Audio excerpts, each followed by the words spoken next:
Good morning students, मैं चंद्रशिव कुमार एक बार फिर से आप सबका गुरु मंत्रा विद्या संस्थान के डेमो क्लास में स्वागत करता हूं। हमारा आज का विषय है जीव विज्ञान। हम आज भी जीव विज्ञान के प्रश्नों पर अभ्यास करेंगे। एक बार फिर से मैं आप सबको बता दूं, गुरु मंत्रा विद्या संस्थान बिहार जो कि ऑनलाइन इंस्टीट्यूट है और इसके द्वारा बीपीएससी 66 के पीटी के लिए क्रैश कोर्स शुरू किया जा रहा है। क्रैश कोर्स 10 अक्टूबर से शुरू हो रही है, जो 50 से 60 क्लास होगा और जिसमें एक बैच में कुल 40 से 50 स्टूडेंट होंगे और ये क्रैश कोर्स जूम ऐप के माध्यम से कराए जाएंगे। इनके बारे में बाद में और विस्तार से बात करेंगे। फिलहाल हम लोग अपने क्लास को शुरू करते हैं और हमारा पहला सवाल है आज का, इनमें से कौन सा कथन असत्य है। सवाल को ध्यान से सुने, इनमें से कौन सा कथन असत्य है। तो यहाँ आपको विकल्प पर ध्यान देने की ज़रूरत है, चारों ही विकल्प पर अच्छे से ध्यान देने की ज़रूरत है। फिर उस पर विचार किया जाएगा कि कौन सा विकल्प गलत है, वही इसका सही जवाब होगा। पहला विकल्प है, जीव विज्ञान के अंतर्गत सभी जीवों के विकास, संरचना, उत्पत्ति, मृत्यु इत्यादि चीज़ों का अध्ययन होता है। पहला विकल्प कह रहा है कि क्या जीव विज्ञान के अंतर्गत सभी जीवों के विकास, उसके संरचना, उत्पत्ति, मृत्यु इत्यादि चीज़ों का अध्ययन होता है। दूसरा विकल्प है, जीव विज्ञान को दो भागों में बांटा गया है। तीसरा विकल्प है, अरस्तु को फादर ऑफ बायोलॉजी कहते हैं। चौथा विकल्प है, अरस्तु ने बायोलॉजी शब्द का सर्वप्रथम प्रयोग किया था। और ये चार आपको दिए गए हैं कथन। अब यहाँ नीचे कुछ कूट बनाए गए हैं, इन विकल्पों का, इन कूट का सही जवाब देना है। पहला में है, क में है अ और आ, यानी कि और नंबर, जिसमें कहा गया था कि जीव विज्ञान के अंतर्गत सभी जीवों के विकास, संरचना, उत्पत्ति, मृत्यु इत्यादि चीज़ों का अध्ययन होता है। तो ये होता है यानी कि असत्य है। जब असत्य है तो इसका मतलब है कि क विकल्प इसका नहीं होगा। यहाँ पर ज़्यादा समय नहीं गंवाना है।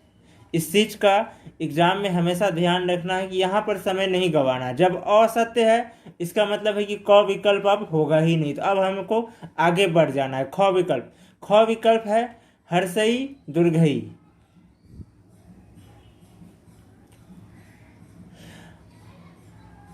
इसमें हर्षई कह रहे हैं, अरस्तु को फादर ऑफ बायोलॉजी कहते हैं। ये भी सही है, ये कथन भी सत्य है। जब ये कथन सत्य है तो इसका मतलब हमें और इस विकल्प में नहीं रहना, हमें आगे के विकल्प में जाना है। अब चलते तीसरे में है आ। ये पूछ रहा है क्या आ कथन गलत है। आ नंबर के कथन में क्या है, यहाँ कह रहा है जीव विज्ञान को दो भागों में बांटा गया। ये भी कथन सही है, जीव विज्ञान को दो भागों में बांटा गया। जैसे कि सभी जानते हैं, एक बोटनी, दूसरा जूलॉजी यानी जंतु विज्ञान और पादप विज्ञान, ये दो भागों में बांटा गया है। तो यानी कि तीसरा विकल्प भी इसका जवाब नहीं है। अब आते हैं चौथे विकल्प। चौथा विकल्प है सिर्फ दुर्घई। तो दुर्घई में क्या कथन है, अब इसको पढ़ते हैं। दुर्घई में कथन है, अरस्तु ने बायोलॉजी शब्द का सर्वप्रथम प्रयोग किया था। ये कथन गलत है। अरस्तु ने बायोलॉजी शब्द का सर्वप्रथम प्रयोग किया था, ये कथन गलत है। इसलिए गलत है क्योंकि बायोलॉजी शब्द का सर्वप्रथम प्रयोग फ्रांस के लेमार्क तथा जर्मनी के ट्रेवी रेनस ने 1801 ईस्वी में किया था। यहाँ एक बात को ध्यान रखिएगा, अरस्तु को बेशक फादर ऑफ बायोलॉजी कहा जाता है, जैसा कि ऑप्शन हर्षई में यही कथन था कि अरस्तु को फादर ऑफ बायोलॉजी कहते हैं। यही रीजन है कि ख नंबर गलत नहीं हुआ। ख नंबर में हर्षई और दुर्घई दोनों है, तो इसमें दुर्घई का कथन बेशक गलत है, लेकिन हर्षई का कथन चूंकि सही है, इस वजह से ये इनका उत्तर नहीं होगा। इनका उत्तर हो जाएगा यहाँ पर घ, क्योंकि घ में केवल दुर्घई है। और दुर्घई में क्या कथन है, दुर्घई में कथन है अरस्तु ने बायोलॉजी शब्द का सर्वप्रथम प्रयोग किया था, और ये कथन असत्य है क्योंकि बायोलॉजी शब्द का सर्वप्रथम प्रयोग फ्रांस के लेमार्क ने तथा जर्मनी के ट्रेवी रेनस ने 1801 ईस्वी में किए थे। तो एक नंबर का जो सही जवाब है वो है घ, यानी कि सिर्फ घ का मतलब हुआ कि दुर्घई विकल्प जो दुर्घई में जो कथन दिया गया है वह सत्य है। बाकी अ, आ और हर्षई में जो कथन दिया गया है वह सत्य है। अ में एक कथन था, जीव विज्ञान के अंतर्गत सभी जीवों के विकास, संरचना, उत्पत्ति, मृत्यु इत्यादि चीज़ों का अध्ययन होता है।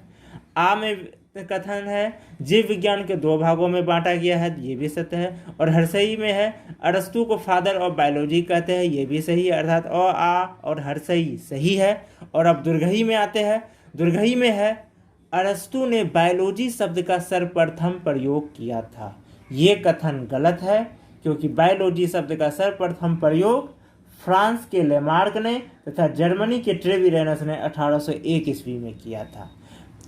अब हम अपने दूसरे प्रश्न में आते हैं। दूसरा प्रश्न है, इनमें से कौन सा कथन सत्य है। यहाँ ध्यान दीजिएगा, पहला में क्या था, असत्य है, दूसरा में है सत्य है। पहले हम सारे कथन को पढ़ लेते हैं। इसमें 3 कथन है, अ, आ, हर्षई। उसमें 4 कथन थे, यहाँ 3 कथन है, तो तीनों कथन को पहले पढ़ लेते हैं। पहला कथन है, बायोलॉजी शब्द का सर्वप्रथम प्रयोग फ्रांस के लेमार्क तथा जर्मनी के ट्रेविरेनस ने 1801 ईस्वी में किया था। यानी ये अभी हम पिछले क्लास में ही अभी इस पर चर्चा कर चुके हैं कि उन्होंने ही किया था, यानी ये कथन सत्य है। अब आते आ में, पादप विज्ञान के जनक थियोफ्रेस्टस को कहा जाता है, ये भी सत्य है। फादर ऑफ बायोलॉजी अरस्तु कहलाते हैं, लेकिन फादर ऑफ बोटनी यानी कि पादप विज्ञान ये थियोफ्रेस्टस को कहते हैं, यह कथन सत्य है। तीसरा, अरस्तु को जंतु विज्ञान के भी पिता कहा जाता है, ये भी कथन सत्य है। अरस्तु को तीनों ही माफ कीजिएगा, अरस्तु को जंतु विज्ञान के भी पिता कहा जाता है और बायोलॉजी के भी पिता कहा जाता है। तो इस हिसाब से इसका जो जवाब है, अब देखते हैं इनमें से कौन सा विकल्प में तीनों ही कथन का दिया गया। क में दिया गया है कूट बनाया गया है और आ का, तो ये नहीं होगा क्योंकि कथन तो तीनों सत्य है। ख में दिया गया है केवल हर्षई, ये भी नहीं होगा क्योंकि तीनों ही कथन सत्य है। ग में दिया गया है हर्षई और आ, ये भी नहीं होगा क्योंकि इसमें भी यहाँ भी वही बात है कि तीनों ही दिया गया है। घ में अ, आ, हर्षई ये दिया गया है, तो इसका मतलब है इसका उत्तर घ होगा। और अंघ का जैसा विकल्प सबको पता है, इनमें से कोई नहीं या एक से अधिक, ये यहाँ इसलिए नहीं होगा क्योंकि घ में ये तीनों विकल्प आते हैं। अगर घ में भी अ, आ रहता या केवल हर्षई रहता, कुछ रहता, तब इनका विकल्प अंघ होता, क्योंकि और उस हिसाब से तब क का भी विकल्प सही सत्य है, ख का भी विकल्प सत्य है, ग का भी विकल्प सत्य है, घ का भी विकल्प सत्य है, तो अब अंघ होता। लेकिन चूंकि अंघ में माफ कीजिए घ में तीनों कथन का है, अ का भी दिया हुआ है, आ का भी कूट बना हुआ और हर्षई का भी कूट बना हुआ, इस वजह से घ। अगर सपोज कीजिए, यहाँ सपोज कीजिए अगर घ में तीनों का कूट ना होता, अ, आ, हर्षई ना होकर सिर्फ आ होता या सिर्फ अ होता या सिर्फ हर्षई होता, तब यहाँ पर इसका विकल्प अंघ सही होता, यानी कि इनमें से सभी। मैं आप लोगों को एक बात बता दूं, पादप विज्ञान के जनक यानी कि बोटनी के जनक थियोफ्रेस्टस को कहा जाता है और उन्होंने अपनी एक पुस्तक लिखी थी हिस्टोरिया प्लांटोरियम, जिसमें कि 500 प्रकार के पौधों को उन्होंने जानकारी दिए थे। इसी प्रकार अरस्तु ने भी हिस्टोरिया एनिमेलियम नाम की एक पुस्तक लिखी थी, जिसमें उन्होंने 500 प्रकार के जीवों का व्याख्या किया था। यहाँ ध्यान दें, थियोफ्रेस्टस जो कि बोटनी के फादर कहलाते हैं, उन्होंने हिस्टोरिया प्लांटोरियम का बुक लिखी थी, और अरस्तु जो कि फादर ऑफ जूलॉजी यानी कि जंतु विज्ञान के पिता कहलाते हैं, वह हिस्टोरिया एनिमेलियम नाम के पुस्तक लिखे थे। और दोनों ने ही 500 प्रकार के कोटि के जो है जानकारी दिए थे। इन्होंने भी 500 प्रकार के पौधों के जानकारी दिए थे और इन्होंने भी 500 प्रकार के जीवों का व्याख्या किया था। अब हमारा अगला सवाल है, हिस्टोरिया प्लांटोरियम के लेखक कौन है। इसके विकल्प है अरस्तु, लेमार्क, एआईओप्रीन, थियोफ्रेस्टस, और 5वां विकल्प इनमें से कोई नहीं या एक से अधिक। इसका जवाब अभी थोड़ी देर पहले ही बता चुके हैं, थियोफ्रेस्टस यही हिस्टोरिया प्लांटोरियम के पिता है। अरस्तु हिस्टोरिया एनिमेलियम के पिता है। और लेमार्क के बारे में पता है कि लेमार्क जो है उन्होंने ही जो कि फ्रांस के थे, बायोलॉजी शब्द का सर्वप्रथम प्रयोग किए थे ट्रेविरेनस के साथ। और एआई ऑपरिन के बारे में हम लोग आगे के सवालों में चर्चा करेंगे। तो इसका जो सही जवाब है ये घ होगा, इसका भी थियोफ्रेस्टस, यानी कि थियोफ्रेस्टस ही हिस्टोरिया प्लांटोरियम के लेखक है। अगला सवाल है पेडोलॉजी में अध्ययन किया जाता है। सवाल एक बार फिर से सुने, पेडोलॉजी में अध्ययन किया जाता है। पहला है चट्टान, दूसरा विकल्प है पानी, तीसरा विकल्प है मिट्टी, चौथा विकल्प है कोशिका, पांचवा विकल्प इनमें से कोई नहीं या एक से अधिक।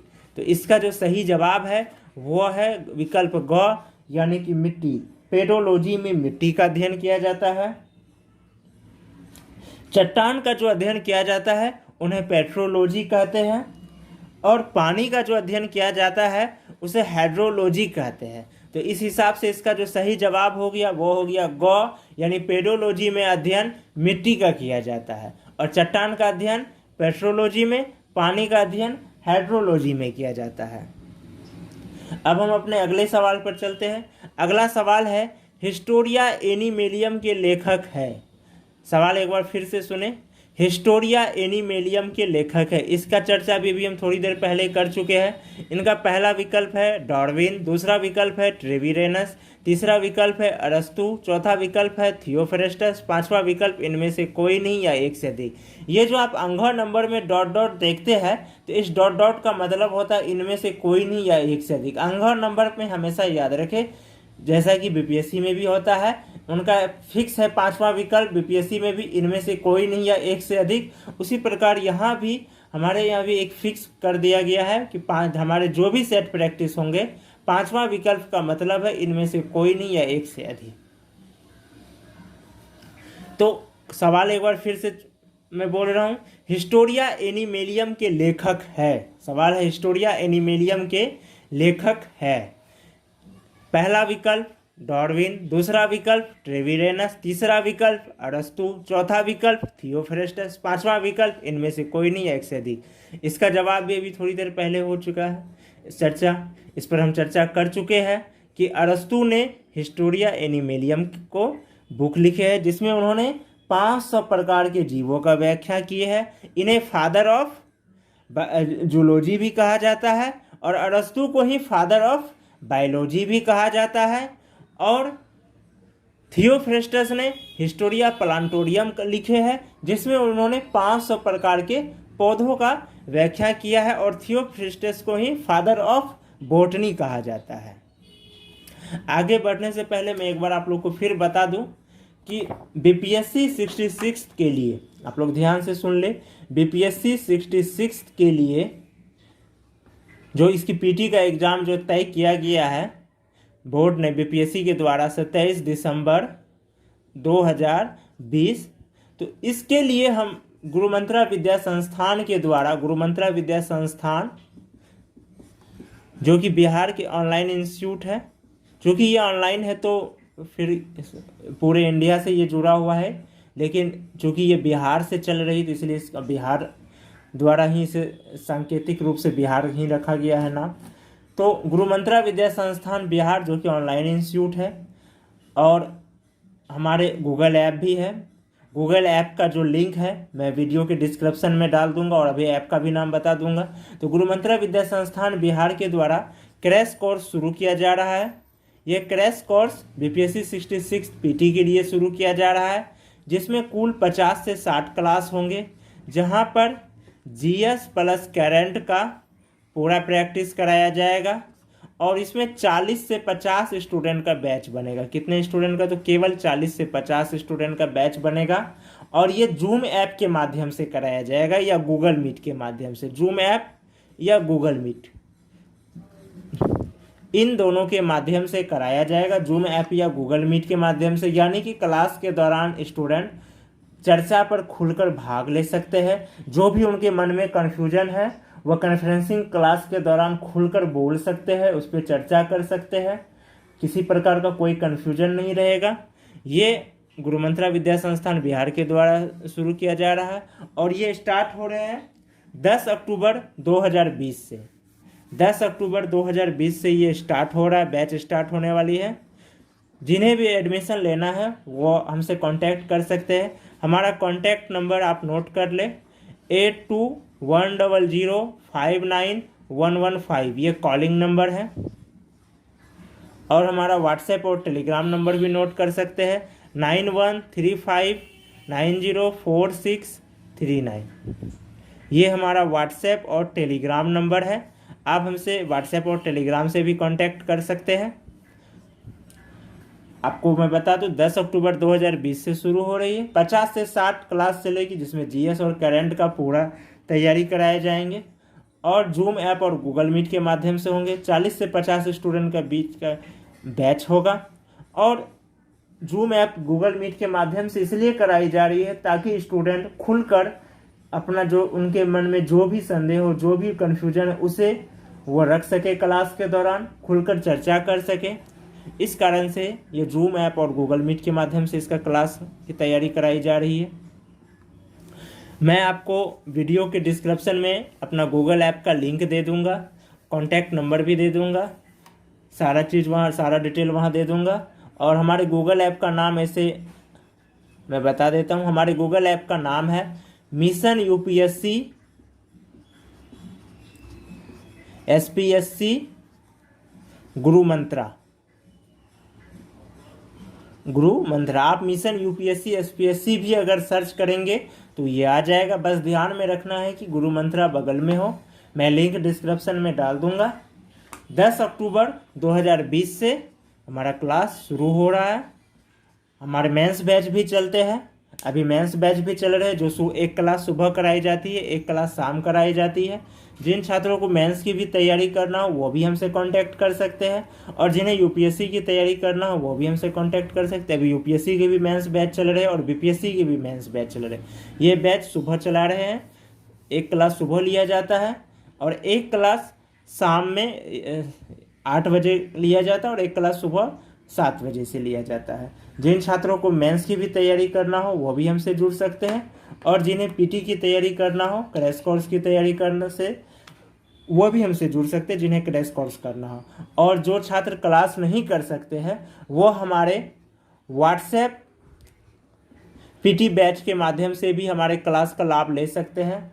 व्हाट्सएप पीटी बैच, व्हाट्सएप के माध्यम से इसमें हम नोट्स PDF डाल देते हैं। व्हाट्सएप के माध्यम से यहाँ नोट्स प्लस PDF मिलेंगे और संडे में प्रत्येक संडे को जो है संडे को एक डिस्कशन क्लास रखा जाता है जूम ऐप या गूगल मीट के माध्यम से।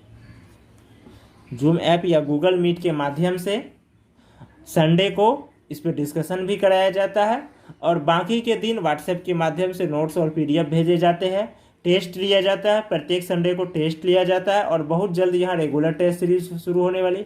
और इनका फ़ी है, इनका अभी जो फ़ी है वो 250 + 250 + 200 यानी कि टोटल 700 है। और 1 टाइम पेमेंट करने को, अगर कोई स्टूडेंट 1 टाइम पेमेंट करते हैं तो उन्हें सिर्फ 500 लगेंगे।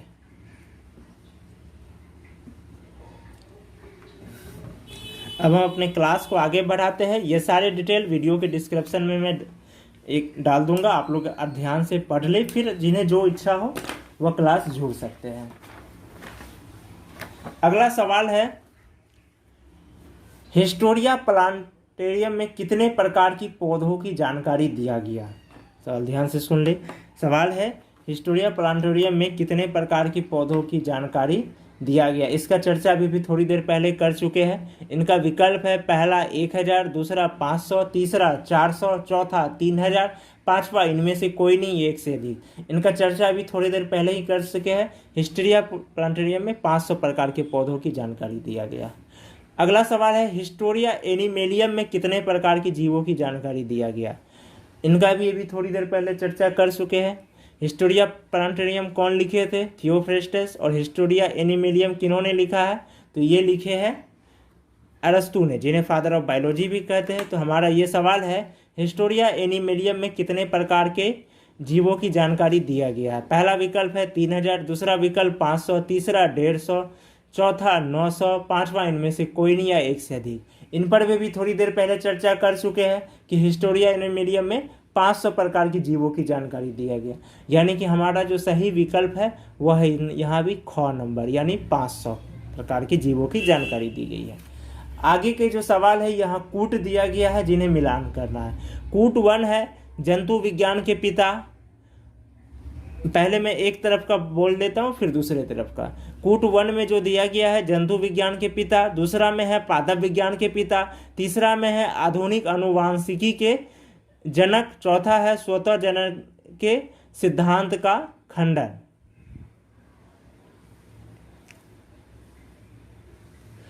अब इस तरफ चलते हैं। कूट दो में और नंबर में दिया गया है टी.एच. मॉर्गन, आ में दिया गया है थियोफ्रेस्टस, हर्षई में दिया गया है लुई पास्चर और फ्रांसिस रेड्डी, और दुर्गई में दिया गया है अरस्तु। पहले इसे मिलाते हैं। जंतु विज्ञान के पिता कौन है? सबको जंतु विज्ञान के पिता भी थोड़ी देर पहले ही बता चुके हैं। जंतु विज्ञान के पिता है अरस्तु, यानी एक का क्या होगा? दुर्गई। इससे स्पष्ट है, एक नंबर का हो जाएगा दुर्गई। अब आते हैं दूसरा क्या है? दूसरा में है पादप विज्ञान के पिता। पादप विज्ञान के पिता कौन है? अभी थोड़ी देर पहले ही बताया, थियोफ्रेस्टस। और थियोफ्रेस्टस का विकल्प किस में है? थियोफ्रेस्टस कूट 2 में है, आ नंबर में। आ नंबर में देखिए थियोफ्रेस्टस है, तो दूसरा का हो जाएगा आ। अब तीसरा है आधुनिक आनुवांशिकी के जनक। आधुनिक आनुवांशिकी के जो जनक है वो टी.एच. मॉर्गन को माना जाता है। तो इसका जो सही जवाब है ये हो जाएगा अ, यानी तीसरा का अ।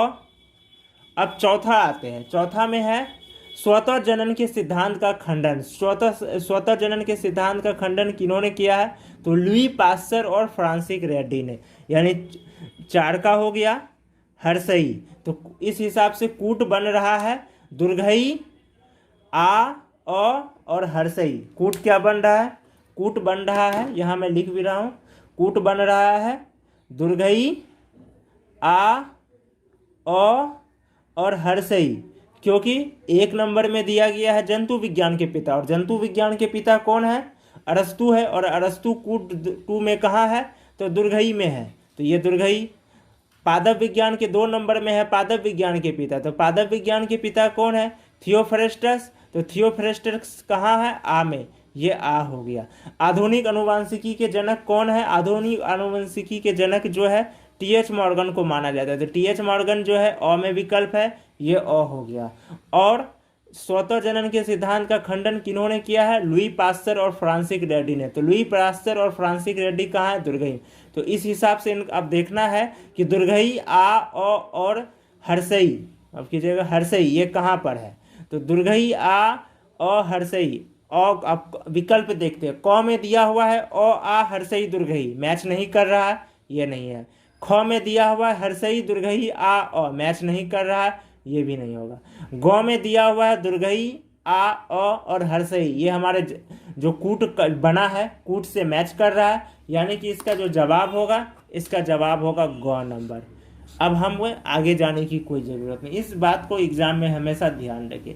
उत्तर मिल गया, हमें अगला सवाल में जाना है। समय खपाने की कोई ज़रूरत नहीं कि अब आगे का विकल्प पढ़ करके समय खपा रहे हैं। अब चलते हैं अगले प्रश्न में। अगला प्रश्न है, किसके अंतर्गत डीएनए, आरएनए, प्रोटीन इत्यादि में परिवर्तन के द्वारा मानव के विकास का अध्ययन किया जाता है? सवाल एक बार फिर से ध्यान से सुन ले। सवाल है, किसके अंतर्गत डीएनए, आरएनए, प्रोटीन इत्यादि में परिवर्तन के द्वारा मानव के विकास का अध्ययन किया जाता है? इसका विकल्प है, क में है यूफेनिक्स, ख में है यूथेनिक्स, ग में है यूजेनिक्स, घ में है टॉक्सोनोमी, अंग में है इनमें से कोई नहीं या एक से अधिक। सवाल एक बार मैं फिर से बोल रहा हूँ, किसके अंतर्गत डीएनए, आरएनए, प्रोटीन इत्यादि में परिवर्तन के द्वारा मानव के विकास का अध्ययन किया जाए? इस सवाल का मतलब हो रहा है कि एक ऐसा सिद्धांत है जिसका मानना है कि मानव का जो विकास हुआ, जो मानव, आपको पता है कि आज से हजारों साल पहले मानव की कुछ और थे, मानव का शरीर का आकार, मानव का मस्तिष्क का आकार, हर चीज़ अलग था। शुरुआत में इतिहास में पढ़े होंगे ही मानव होते हैं, धीरे धीरे परिवर्तित होते होते आज हम लोग आधुनिक रूप में आए हैं। तो ये जो परिवर्तन हुआ, इस परिवर्तन को लेकर के अलग अलग वैज्ञानिकों का, विद्वानों का अलग अलग सिद्धांत है, और इस अलग अलग सिद्धांत को अलग अलग नाम दिया गया है। तो इसी में पूछ रहा है कि किसके अंतर्गत डीएनए, आरएनए, प्रोटीन इत्यादि में परिवर्तन के द्वारा मानव के विकास का अध्ययन किया जाता है। विकल्प है, पहला विकल्प यूफेनिक्स, दूसरा विकल्प यूथेनिक्स, तीसरा विकल्प यूजेनिक्स, चौथा विकल्प टॉक्सोनॉमी, पांचवा विकल्प इनमें से कोई नहीं या एक से अधिक। इसका जो सही जवाब है क नंबर, यानी यूफेनिक्स। इसके अंतर्गत माना जाता है कि डीएनए, आरएनए, प्रोटीन इत्यादि में परिवर्तन के द्वारा ही मानव का विकास का अध्ययन किया जाता है। इसमें जो मानव के विकास का अध्ययन होता है यूफेनिक्स में, तो ये डीएनए, आरएनए, प्रोटीन इत्यादि में परिवर्तन के आधार मानकर किया जाता है।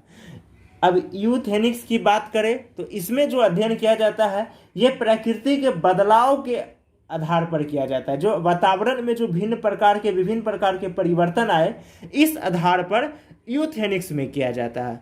और अगर यूजेनिक्स की बात करें तो जैसे कि पता ही चल रहा है, जेनिक्स जब भी लग गया, साफ ये आनुवांशिकता की बात कर रही है, जेनेटिक्स की बात हो रही है, जब भी जेनिक्स लग गया तो यहाँ पर आनुवांशिकता के आधार पर मानव के विकास का अध्ययन किया जाता है। तो लेकिन हमारा सवाल क्या है, डीएनए, आरएनए और प्रोटीन के आधार पर, तो इसका सही जवाब होगा क, यूफेनिक्स। यानी कि यूफेनिक्स के आधार पर, यूफेनिक्स में डीएनए, आरएनए, प्रोटीन में परिवर्तन के आधार पर मानव के विकास का अध्ययन किया जाता है।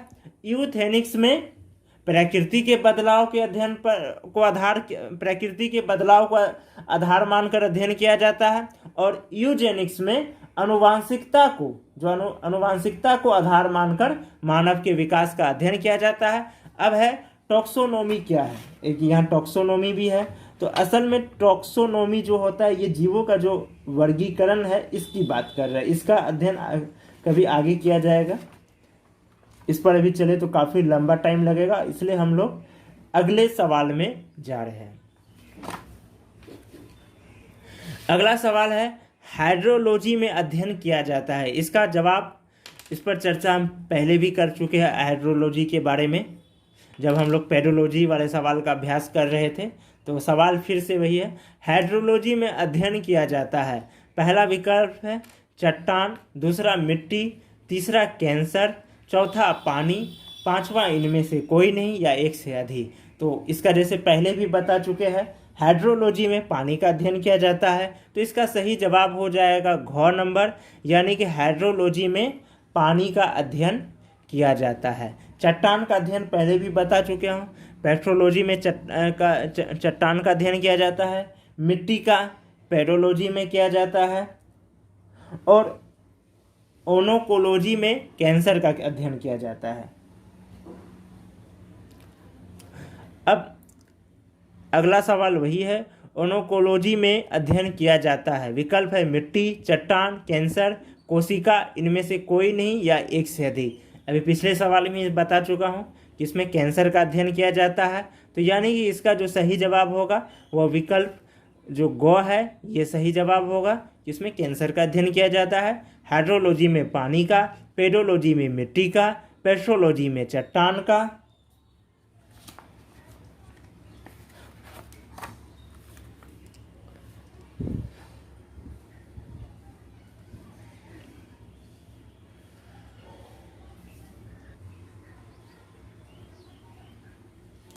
हमारा अगला सवाल है, पेड़ पौधे एवं जीव जंतु के बाह्य अंगों का अध्ययन किया जाता है। सवाल एक बार फिर से सुन ले, पेड़ पौधे एवं जीव जंतु के बाह्य अंगों का अध्ययन किया जाता है। विकल्प पहला है डेंड्रोनोलॉजी, दूसरा है पेट्रोलॉजी, तीसरा है टॉक्सोनॉमी, चौथा यूथेनिक्स, पांचवा इनमें से कोई नहीं या एक से अधिक। सवाल एक बार फिर से सुन ले, पेड़ पौधे एवं जीव जंतु के बाह्य अंगों का अध्ययन किया जाता है? पहला विकल्प है डेंड्रोनोलॉजी, दूसरा विकल्प है, माफ कीजिएगा, पहला विकल्प है डेंड्रोक्रोनोलॉजी। ये पढ़ने में मुझे मेरी मिस्टेक हुई। पहला विकल्प डेंड्रोक्रोनोलॉजी, दूसरा विकल्प पेट्रोलॉजी, तीसरा विकल्प टॉक्सोनोमी, चौथा विकल्प यूथेनिक्स, पांचवा विकल्प इनमें से कोई नहीं या एक से अधिक। तो इसका सही जवाब है इनमें से कोई नहीं या इनमें से कोई नहीं, क्योंकि यानी कि इसका सही जवाब होगा अंग। अंगों में आप देख रहे हैं डॉट डॉट दिया हुआ, और इसका मतलब हम पहले ही आप लोगों को बता चुके हैं, इसका मतलब होता है इनमें से कोई नहीं या एक से अधिक। तो चूंकि यहाँ इनमें से कोई नहीं है तो इसका जो सही जवाब होगा ये अंग होगा। तो इसका सही जवाब है क्या? ऐसे कि पेड़ पौधे एवं जीव जंतु के बाह्य अंगों का अध्ययन जो किया जाता है उन्हें क्या कहते हैं? तो ये मॉर्फोलॉजी के अंतर्गत किया जाता है। ध्यान रखिएगा, ये मॉर्फोलॉजी, इसका होगा मॉर्फोलॉजी, ये मॉर्फोलॉजी के अंतर्गत किया जाता है। डेंड्रोक्रोनोलॉजी के अंतर्गत पेड़ पौधे की उम्र का पता किया जाता है, उसका जो वार्षिक उम्र होती है। आप जैसे कोई पेड़ होंगे तो देखेंगे जब कटा हुआ रहता है तो उसमें ऐसे रिंग टाइप का बना रहता है, ऐसे ऐसे ऐसे ऐसे ऐसे ऐसे ऐसे रिंग जैसा बना रहता है। तो ये जो रिंग जैसा बना होता है ये उसी से जो उम्र का पता किया जाता है, इसी को डेंड्रोक्रोनोलॉजी कहते हैं, इसे डेंड्रोक्रोनोलॉजी कहते हैं। अब आते हैं पेट्रोलॉजी। पेट्रोलॉजी पहले ही बता चुके, इसमें चट्टान का अध्ययन किया जाता है। और टैक्सोनॉमी के बारे में पहले ही बता चुके हैं, ये जो लिनियस के द्वारा जो वर्गीकरण किया गया है इसी को टैक्सोनॉमी कहते हैं। और यूथेनिक्स के बारे में भी पहले बता चुके हैं कि प्रकृति के बदलाव के आधार मानकर जब मानव के विकास का अध्ययन किया जाता है तो इसे यूथेनिक्स कहते हैं। और जब आनुवांशिकता को आधार मान करके किया जाता है मानव के विकास का अध्ययन तो इन्हें यूजेनिक्स कहा जाता है। और जब डीएनए आरएनए प्रोटीन में परिवर्तन को आधार मान करके मानव के विकास का अध्ययन किया जाता है तो इन्हें यूफेनिक्स कहते हैं। ये सब चर्चा पहले भी कर चुके, एक बार फिर बता दिए। अब हमारा जो नेक्स्ट सवाल है अगला, वह है किसके अंतर्गत आनुवांशिकता के आधार पर मानव के विकास का अध्ययन किया जाता है? अभी थोड़ी देर पहले ही चर्चा की है। ये जो है यूफेनिक्स के आधार पर माफ कीजिएगा, यूजेनिक्स के आधार पर किया जाता है। तो पहला विकल्प है इसमें यूथेनिक्स, दूसरा विकल्प यूजेनिक्स, तीसरा विकल्प यूफेनिक्स, चौथा विकल्प साइटोलॉजिक, पांचवा विकल्प इनमें से कोई नहीं या एक से अधिक। जैसा अभी पहले ही अभी बता चुके हैं कि आनुवांशिकता के आधार पर जो मानव के विकास का अध्ययन किया जाता है उसे यूजेनिक्स कहते हैं, यानी इसका विकल्प जो ख है ये सही जवाब है। अब अगला सवाल है स्वतः जनन का सिद्धांत। स्वतः जनन का सिद्धांत अधिकांश अर्थात कि स्वतः जनन का सिद्धांत अर्थात अधिकांश जीवों की उत्पत्ति स्वतः ही निर्जीव पदार्थों से हुई है, ये किन्होंने दिया है? सवाल है कि स्वतः जनन का सिद्धांत किन्होंने दिया है, और स्वतः जनन का मतलब है, यहाँ जो स्वतः जनन का तात्पर्य है वह है अधिकांश जीवों की उत्पत्ति स्वतः ही निर्जीव पदार्थों से भी, ये किन्होंने दिया? इस सवाल को आपको इस प्रकार से भी दिया जा सकता है कि किन्होंने ये सिद्धांत दिया है कि अधिकांश जीवों की उत्पत्ति स्वतः ही निर्जीव पदार्थों से हुई है। इनका विकल्प है, पहला विकल्प है अरस्तु ने, दूसरा विकल्प है लुई पास्चर ने, तीसरा विकल्प है फ्रांसिस रेड्डी ने, चौथा विकल्प है टी.एच. मॉर्गन ने, पांचवा विकल्प इनमें से कोई नहीं या एक से अधिक। तो इसका जो सही जवाब है वो है क नंबर, अरस्तु ने। अरस्तु ने ही ये सिद्धांत दिया है कि अधिकांश जीवों की उत्पत्ति स्वतः ही निर्जीव पदार्थों से हुई है। इस चीज को हमेशा याद रखें। एआई ऑपरिन के जीवनों का रसो संश्लेषित उद्भव का सिद्धांत की पुष्टि किन्होंने की? एआई ऑपरिन के बारे में मैं आप लोगों को बता देता हूँ। एआई ऑपरिन जो है इन्होंने एक जीवों की जीवन की उत्पत्ति को लेकर के एक सिद्धांत दिए थे, जो जीव की जो उत्पत्ति होती है, जिनका नाम था जीवों का रसो संश्लेषित उद्भव का सिद्धांत। इनका मानना था कि जो जीवों की जो उत्पत्ति हुई ये केमिकल रिएक्शन है, ये केमिकल यानी रसायन शास्त्र के आधार पर हुआ, ये इसे रसायन शास्त्र का भाग, ज़्यादातर विद्वान इन्हें फिजिक्स का भाग मानते हैं, भौतिक परिवर्तन के कारण, लेकिन ये रासायनिक यानी इनका कहना है कि केमिकल रिएक्शन के कारण। इसका ऐसा कहने का पीछे इनका एक तर्क भी था कि इनका कहना था कि जैसे आटा है, आप आटा को गूंथते हैं और आप आटा को अभी गूंथ कर रखिए, उसमें कोई जीव नहीं रहता है, लेकिन उसी आटा गूंथा हुआ आटा को आप फ्रिज में रख दीजिए या कहीं भी रख दीजिए, 10 दिन के बाद आप उसमें देखिए छोटे छोटे जो होते हैं अजीब प्रकार के जीव उसमें रहते हैं, जैसे कीड़ा हम लोग कहते हैं। तो इस वजह से इनका कहना है कि वहाँ केमिकल रिएक्शन हुआ और केमिकल रिएक्शन के कारण उसकी उत्पत्ति हुई।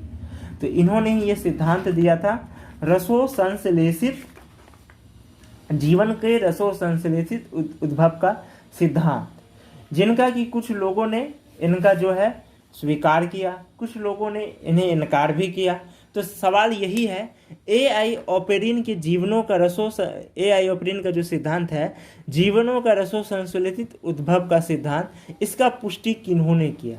इनका जो विकल्प है वह विकल्प है यूरे ने, मिलर ने, पहला विकल्प है यूरे ने, दूसरा मिलर ने, तीसरा लुई पास्चर ने, चौथा अरस्तु ने, पांचवा इनमें से कोई नहीं या एक से अधिक।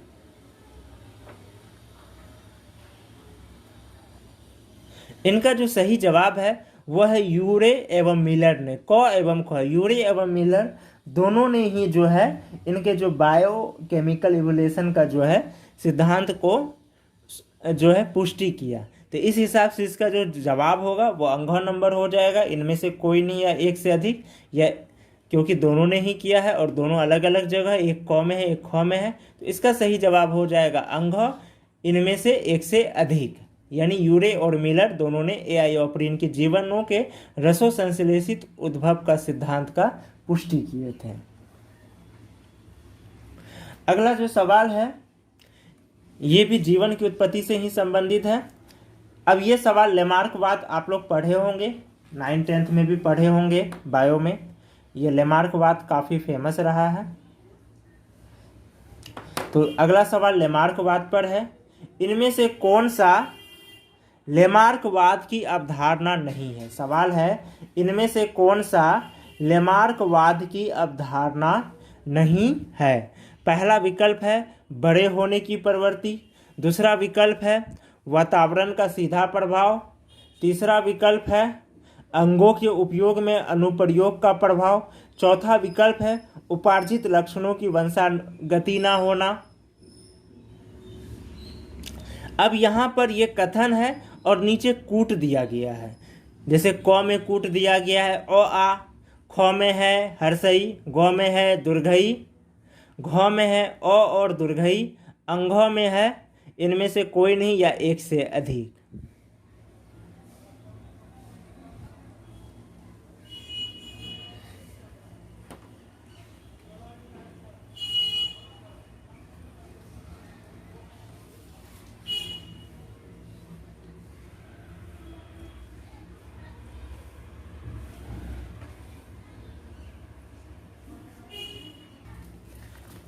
इस सवाल का जवाब से पहले हम लोग लेमार्कवाद के बारे में 2 मिनट जान लेते हैं। लेमार्क जो है, लेमार्कवाद का जो जन्मदाता है वह माने जाते हैं लेमार्क को। इन्होंने 1809 में फिलोसफिक जूलॉजी में, कौन सा पुस्तक? फिलोसफिक जूलॉजी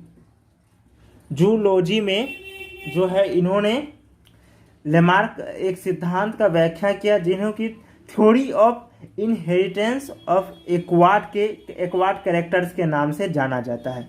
इनके अनुसार प्रत्येक जीव जो है अपने जीवन काल के दौरान जिस वातावरण में रहता है उसके प्रभाव से अनेक लक्षणों को उपार्जित करता है, क्योंकि वातावरण का प्रभाव जीवों के व्यवहार पर सीधा असर डालता है और यही उपार्जित लक्षण उनकी संतान तक पहुंच पाता है और धीरे धीरे नई जाति में परिवर्तित हो जाता है। इनका कहने का मतलब है कि कोई गर्म प्रदेश में रहता है तो धीरे धीरे वो उसी हिसाब से जो है लक्षण वो व्यक्ति जो होता है अर्जित कर लेता है, और जो उनका बच्चा होगा उस व्यक्ति का उसमें भी वो लक्षण रहेगा।